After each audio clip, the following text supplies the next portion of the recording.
जाने माने रईस हीराचंद और उनकी पत्नी सुजाता की चमचमाती महंगी कार बंगाल की एक पुरानी बस्ती की सुनसान गली में एक बेरौनक से पुराने मकान के बाहर आकर रुकती है। सुजाता, ये तुम मुझे किस जगह लेकर आई हो? ये तो कोई गरीबों की बस्ती लगती है। यहाँ ऐसा क्या है?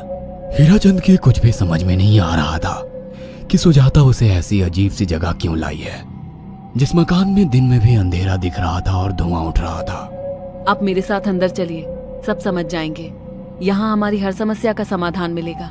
सुजाता और हीराचंद आशंकित कदमों से उस मकान में दाखिल होते हैं। तभी उन्हें किसी महिला की बाहरी आवाज सुनाई पड़ती है। चले आओ, चले आओ। हीराचंद ने देखा कि उस मकान के अंदर अंधेरा था।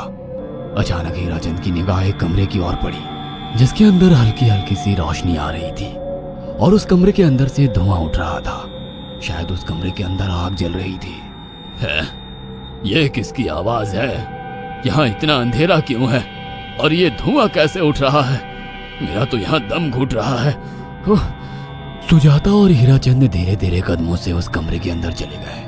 अंदर वाले कमरे में बिखरे बाल वाली एक खूबसूरत सी बूढ़ी औरत सामने जल रही आग में एक मुर्गी की गर्दन काटकर उसका खून गिरा रही थी और छटपटा रहा था। ये देखकर सुजाता को उबकाई आने लगी। हीराचंद ने सुजाता की ओर देखकर कहा, तुम ही मुझे यहाँ लेकर आई हो और खुद ही घबरा रही हो। कौन है ये भयानक सी शक्ल वाली औरत और हम यहाँ क्यों आए हैं? अचानक उस औरत ने एक झटके में मुर्गे की गर्दन धड़ से अलग कर दी। ये देखकर सुजाता के मुंह से चीख निकल गई और सेठ हीराचंद भी सहम गया।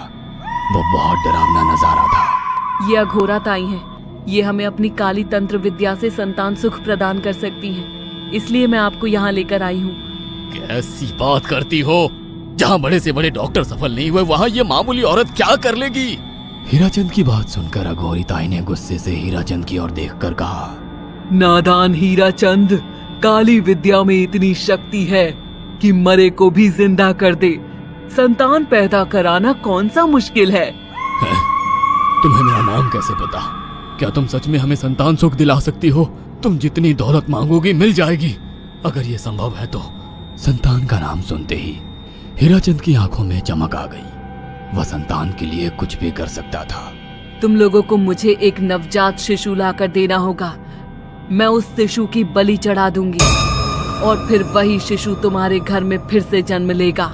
नवजात शिशु की बलि का नाम सुनते ही सुजाता और हरिचंद डर के मारे सिहर गए, पर उनकी आंखों में उनकी संतान का सपना ज्यादा बड़ा था।